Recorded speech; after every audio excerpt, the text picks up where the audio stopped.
Clovis Bray is one of the most crazy and disturbing characters we've seen in the entire Destiny universe, or at least this far. Today we're going to dive into what made this man so insane and how the darkness on Europa corrupted him even further many years ago. Let's talk about Clovis Bray's darkest experiments and secrets.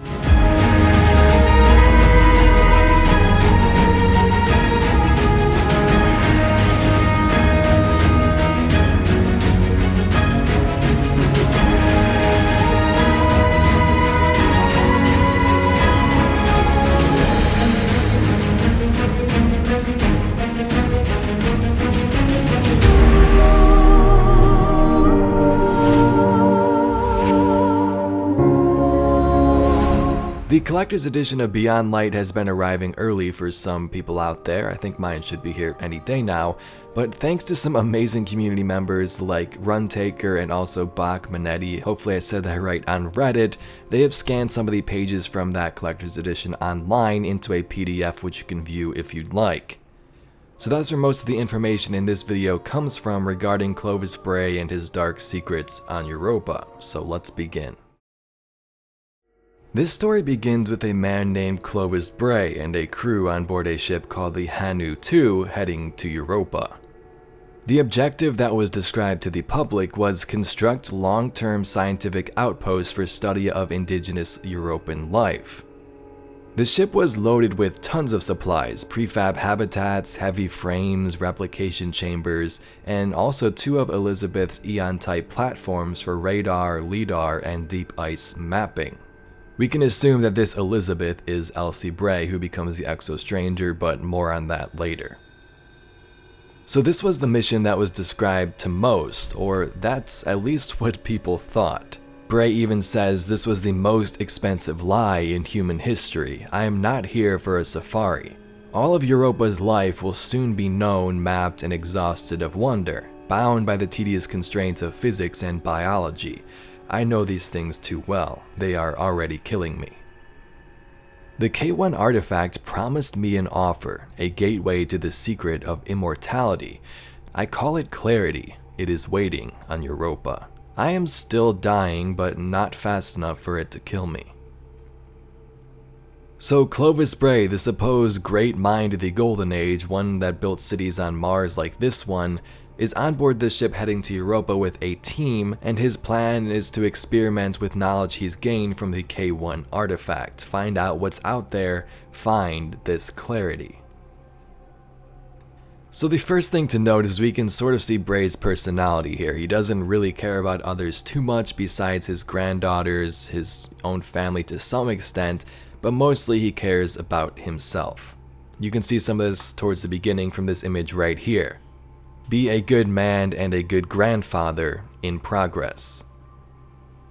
So it seems at least he's going to try, which is okay, I guess, and we can also see his other plans like Exo Mind blocked. So the Exos were already a work in progress at this point, the very beginning stages, and then Europa/Clarity is also in progress. They then landed on Europa. Did I expect Clarity to come out and greet me? Hail to Clovis Bray, first among men? Yes, absolutely I did. The lunar artifact promised me a solution to the indifference of the cosmos. It told me I was unlike all others, and damn false modesty, damn vanity, I am different. Not for my present qualities, but for my future influence. I shine with noon's light, reflected back through time to this age of dawn. So again, you can see how grim this guy really is. He's really full of himself and pretty much thinks he's better than all other humans. He also goes on to talk about things like how his son is a flawed version of himself, that it was a mistake to create him because essentially he himself is a better version. Why waste time having his son have all these accomplishments when he is a better version of him? But this clarity that Bray speaks of, you guessed it, involves something to do with the darkness, or at least it's an artifact of it, something Bray is trying to wrap his head around and use to his advantage. The goal of Clovis Bray is to live forever. He feels that he is so important he must preserve his being and upload his brilliant mind because he is dying. Now, something that's also pretty interesting to note is, yes, he wants to upload his mind, but he also wants to do this to others as well. And what's the best way to do that? Obviously, test other people before him, because he's way too important. So, on board his ship, the Hanu, Bray also brought the consciousness of some scanned volunteers as well, with some of their own brain scans. Now, he specifically notes that he did not scan his own brain yet because the system wasn't really stable. He says, for reasons of fidelity, the only perfect and lossless brain scan is also a destructive one, a fatal one. So like I said, using other brain scans before he knows it's, a correct thing to do, and his own mind is going to survive inside of a new body. Now, this is actually what happened to his son, Clovis II, which, as previously mentioned, the one who he despised. His son actually died in a process like this. He says he made this vessel to receive his brain, but he lacks some of the elements to do it, the solvent to render it pure, as he says, which he hopes to find on Europa. But I dare not make the leap to a new body until I know that body works. I must finish the exobody work to become the LUCA, the last universal common ancestor, the one true divinity of man. At this point, Clovis Bray is inching closer and closer to death. In fact, he sort of did die and come back multiple times, and during these deaths he had these dreams of working inside of an exo body, but he couldn't even remember Anna Bray. So memory loss, of course, is an effect of becoming an exo, but he was not one yet. This was sort of a little dream, a peek of the future perhaps. So the important thing here is that Clovis was experimenting with this K1 artifact and believed in this thing called clarity. I believe that clarity may be akin to the mythical universal solvent, the alkahest, the azoth, which ancient alchemists believed to have the power to dissolve anything into its pure base elements. Ingested properly, the alkahest could purify the body and grant eternal life. We then see some messages that Clovis Bray sends to his granddaughters, one of them to Wilhelmina, one to Anastasia or Anna Bray, and another to Elisabeth or Elsie.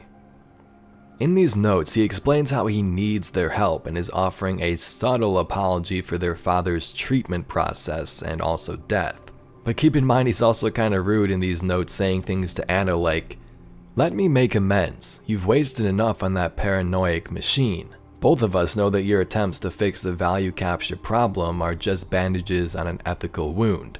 Come to Europa. Let's set aside the broken past and make a clean start."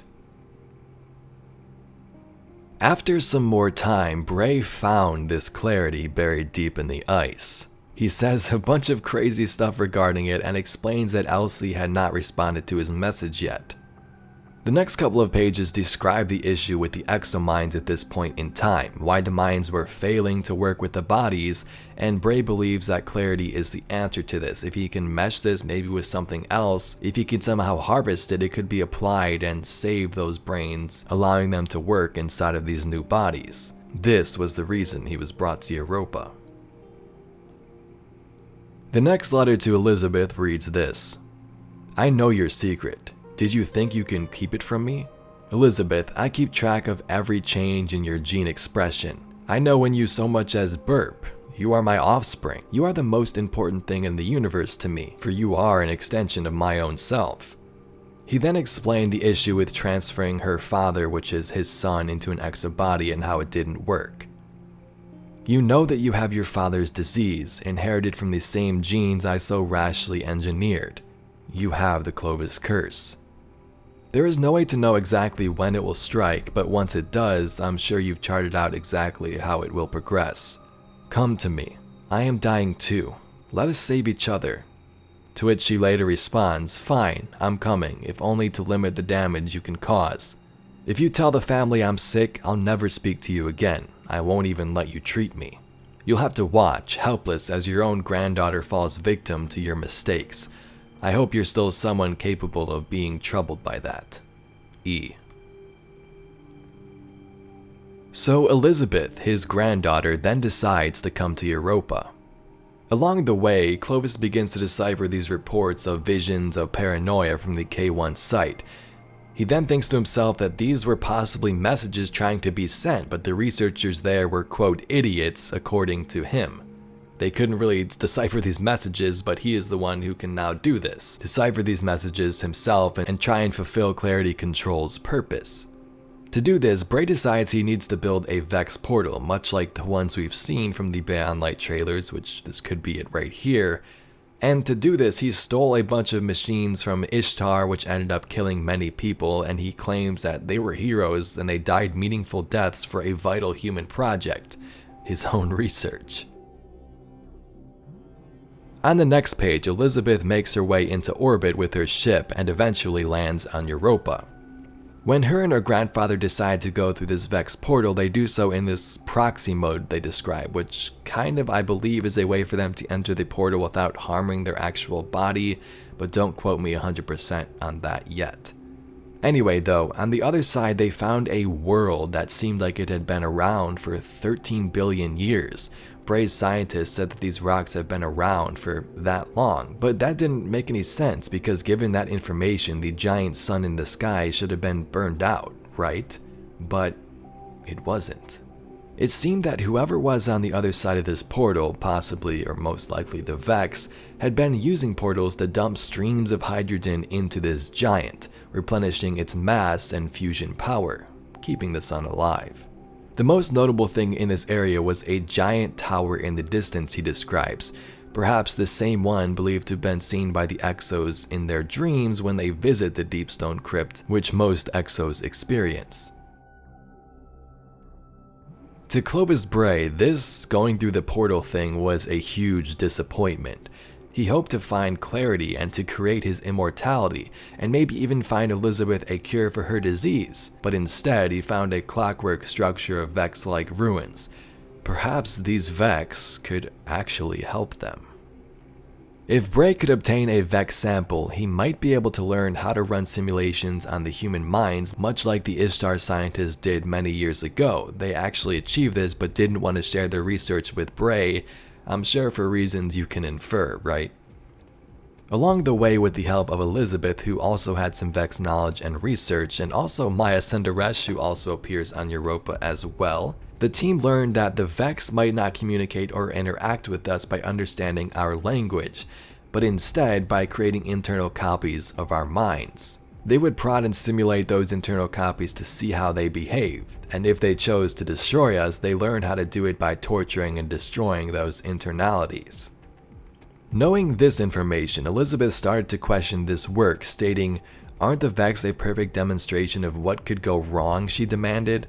Human minds trapped in a totally inhuman context, tormented and mutilated by an unsympathetic alien god.